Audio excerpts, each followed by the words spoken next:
Қазір Кентау қаласының әкімдігіне келдік. Жаңағы мәселелердің мән-жайларын, уәделерін қашан орындайтынын білуге. Жол бөлім басшысы Асылбек осы жақта ма? Жүрген, не құрсайшы? Иә, сұрақ саласыз ба? Жол бөлімінің басшысы келді. Өзіңіз көрермендерге таныстырып өтсеңіз, бейне және аудио жазылым жүруде екенін ескертіп қойын. Аты-жөнім Жанбол Рахметұлы. Оралбек Асылбек Қайратұлы, жол бөлімінің басшысы.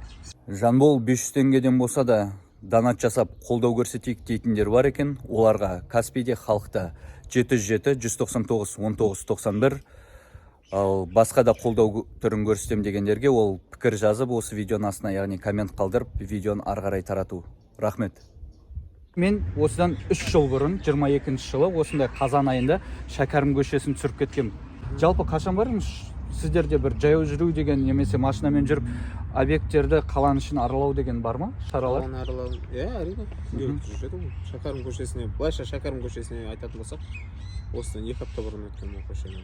Иә, не байқадыңыз 2 аптада? 2 апта бұрын. Негізі Шәкәрім көшесіне 2023-те дедіңіз ғой.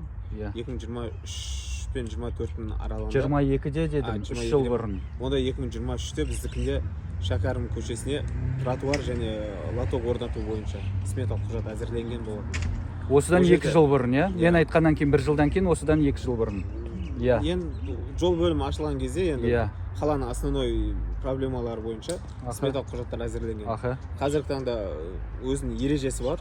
Орташа жөндеу жұмыстары ведомстволық сараптама қорытындысы алынуы қажет деген. Ол былайша трехэтапный проверка. Біздің смета дайындаған кезде независимый ұлттық сапа орталығы бар. Сол мекеме тарапынан арнайы эксперттер жіберіліп, біздің жасаған смета бойынша тексеріс жүргізеді. Және де сол стандартқа сай ма, сай емес пе, сол бойынша тексеріледі. Ведомстволық сараптама қорытындысы алынған, аталған Шәкәрім көшесіне. Орташа жөндеу жұмыстары қашан жүру керек еді? Жоқ, ол біздікінде смета бір бөлек алу. Қаржы қарастыруға облысқа жолданған. Алайда бүгінгі таңда ол қаржы әлі қаралған жоқ. Сол себепті бюджетте қаражат жетіспейді дейсіз ғой, былай айтқанда. Ол себептер сан түрлі ғой. Иә. Мысалы 100 смета өткізсең, оның 10-ына ғана қаралады. Енді қараңыз, сіздің алдыңыздағы жол бөлім басшысы Ұлан Жанболның сөзіне негізделе аламыз ба, ала алмаймыз ба? Соның сол орынды, яғни жол бөлім басшысы ретінде отырған кезіндегі сөздеріне негізделе аламыз ба? Сол кезде айтылған. Сол кезде не бойынша айтқан еді? Шәкәрім көшесі 5 ай бұрын, осыдан мамыр айында мен келген кезде қалаға, Алматыдан келген кезімде сол көшені түсірген болатынмын. Жолда таңбалар, белгілер орнатылмаған, разметка деп атайды ғой. Таңбалау жұмыстары. Иә. Соны мамыр айы болатын. 17-сі ма түсірген, 19-жы күні мына Инстаграм, қазір сіздерге экранға былай шығарамыз. Мына Инстаграмнан Ұлан Жанболның жауабы. Оқып бересіз ба дауыстап? Не ала берейік шын? Оқып бересіз ба, өзім оқып берейін ба? Өзіңіз оқып бересіз. Мына, ассалаумағалейкум Жанбол, қалайсыздар? Бұл Ұлан Жанболұлы. YouTube-тан видео шығарған екенсіз, содан түсініктеме беріп кетейін деп жазып отырмын.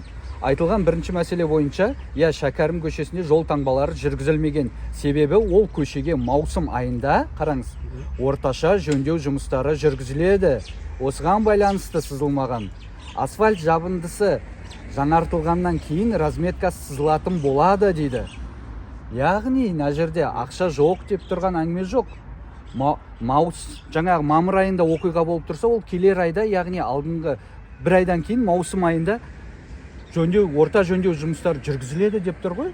Ол маған қате ақпарат берген ба, әлде сіз ба қазір? Жоқ, ол жердегі мемлекет жекешелік әріптестік жобасы аясында жүргізілеміз деген жоспар болған.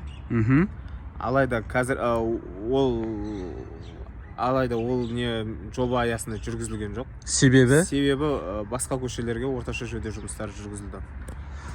Жоқ, басқа көшеге не үшін жүргізіледі? Мен 3 жыл бұрын айтқан, ол жақта оқушылар жүреді, жолтар, тұрғындар да жаңағы қазір тағы да Инстаграмды шығаратын болам. Әкімдіктің, Кентау әкімдігінің Инстаграмы қазір алдарыңызға шығатын болады. Сол кезде мен 14-ма түсіріп кеткен, 14-15 түсіріп кетсем, содан кейін 2 аптадан кейін Кентаудың әкімі орынбасары сол жаққа жауапты маслихат депутаты кім? Ол жақты білмеймін точно.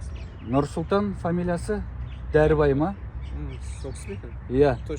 Сол бәрі жүрген болатын. Жаңағы көріп тұрсыздар экрандарыңызда қазір. Әкімдікке осындай тұрғындар 5 мәселе көтерді. Суағар, жарық, жаяу жүрушілердің белгісі, және ойын алаңшасы деген мәселелер көтерілген. Соларды әкімдік жаңа өзіңізге таныстырдым. Өздеріңіздің инстаграмдарыңыз менің постым емес, иә? Көрсеттім ба? Иә. Сол жерде жұмыстар жүргізіледі деген, бірақ әлі аумен Аллаху акбар. Көктемде айтылды, қазір қыс болайын деп жатыр. Қыста сіздер жұмыстар жүргізе бересіздер ма сонда? Жоқ, ол жерде лоток жүргізілген Иманбаев көшесінде. Жоқ, біз Шәкәрім Құдайберді жайлы сөйлесіп тұрмыз қазір. Шәкәрім Құдайбердіге жүргізілген жоқ. Бірақ сол жерде тұрғындар керек деген әкімдік орындалады деген. Неге орындалмай жатыр? Қанша уақыт күту керек сонда әкімдіктің іс әрекетін? Бағана айтқандай, ведомство сараптама қорытындысы алынған екен, бюджетте сұраныс жасалып, сол қаржы қаралғанына Қанша уақыт өтеді оның бәріне? Ол қаржы қаралғанына байланысты болады. Ведомство сараптама қорытындысы 2-3 айдың көлемінде алынады. Қараңыз, жарайды 2-3 ай дейік, 5-ші айда оқиға орын алған болса, 2 айың 7-ші ай шілде, одан кейін 3-ші ай дейік, максималды срок шығар енді. Тамыз ай. Тамыздан бәрі тамыз өтті, қыркүйек өтті, қазан бітіп жатыр. Сіздердің мерзімдеріңізден тағы да 3 ай артық өтіп тұр ғой. Не жетіспей жатыр сіздерге? Жоқ, оның қаржы қаралуының ғана мәселесі жоқ. Қаржыны кім бермей жатыр Кентауға? Облыс тарапынан қаралу керек қой. Нұралхан Көшерұлы, Кентау не бір тоқалдан туылған қалама не, неге бізге қаражат жіберілмейді біздің тұрғындар? Мен 3 жыл бұрын, бақандай 3 жыл бұрын бұл мәселені көтерген болатынмын. Қалай қаржы әліге дейін бөлінбей жатыр? Себебі неде? Сол кісілердің құзыретінде ғой сонда? Ол жерде бөлінбей жатқан жоқ, жылда бөлінеді. Жоқ, бөлінсе онда желініп кетті ма? Қайда? Тротуар қайда? Жаяу жүруші белгісі қайда? Таңба қайда жолдағы? Именно не бойынша деп жатқанда, Шәкәрім бойынша емес. Басқа да сметалар бойынша бөлініп жатыр. Жоқ, жалпы жүріп жатыр ғой. Басқа да көшелерді мен түсіріп жатырмын ғой. Мен сонда екеуміз екі түрлі әлемде тұратын сияқтымыз. Сіздер күшті ана понилар жүретін әлемде, ал мен шын әлемде Шымкентауда өмір сүретін сияқтымын. Неге мен түсірген жерлерде жұмыстар жүргізілмейді? Мен түсіргенге дейін не жұмыстар жүргізілмейді? Жұмыстар жүргізілген көшелерде де бар ғой, Жаке. Көріп жатсыз ғой. Жоқ, жұмыстар осы биылға сапасын көтермейді жұмыстарыңыз расына келетін болсақ. Оны ұлттық сапа орталығына тексеріледі. Жоқ, қара, ақшаға келетін болсақ, облыс дейді, сапасын көтермейді десе, ұлттық сапа. Сонда әкімдік Кентауға не керек? Ештеңе бітірмесе, мәселелер тұрғындардың өздері көтеретін болса, көшенің жай күйіне байланысты болады. Және де сол көшеде орналасқан үй санына, экономический жағдайына, былайша айтқанда. Шәкәрім көшесі қысқа көше болып тұр ғой енді. Қысқа көше емес, үлкен көше. Үлкен көше. Оның сметасы да үлкен болады. Енді. Ана мынау бюджет көтере бермейді да, оны түсініңіз. Ол жерде үлкен көше. Түркістан облысы, Қазақстан бойынша Астанадан да, Алматыдан да, Ақтау, мұнайдың астанасы, Атыраудан бәрінен артық ақша сорып отқан облыспыз да. Бірақ бюджет жетіспей жатыр. Қаржы жетіспей жатыр. Ақша қайда кетіп жатыр? Нұралхан Көшерұлы. Ол жерде сметалық құжат әзірленген ғой, Әзірленген, рахмет әзірлегендеріңізге. Енді қашан соны жасайсыздар? Қаржы бөлінгенге байланысты. Нұралхан Көшерұлы, көшенің тұрғындар бәрі сізге тізерлеп тұрсын ба? Не істейік сізге? Қаржы бөліңіздерші, өтінемін. Тамаққан ақша беріңдерші деп атқан жоқпыз ғой. 5-ақ нәрсе сұраған. Айтып бересіз ба? Жай инстаграмда таныстыңыз ғой.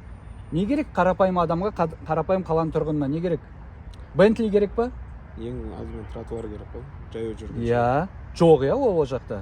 Жаяу жүргінші. Сосын лоток. Суағар. Иә, сосын ары қарай жол, сол мәселе. Кәріз жүйесі керек емес па қалалықтарға? Кәріз жүйесі ол бүкіл қаланың керек болады. Ол міндетті түрде істелу керек. Иә, жарық керек па? Ойын алаңшалар керек па? Балалар қауіпсіз ойнауға құқылы ма, әлде ана жол болмағандықта, мүмкіндік болмағаннан машина жолда ойнасын ба? Машина жолда ойнамау керек қой. 5-ақ нәрсе сұраған. Ол әкімдіктің парақшасында тұр. Сол орындалмаған, 5 нәрсенің біреуі орындалмаған. Негізі Иманбаев көшесіне лоток орнатылды. Біз Шәкәрім Құдайберді көшесі туралы сөйлесіп жатырмыз ба? Айтыңызшы. Яссауиде бар деп қойсаңызшы тағы.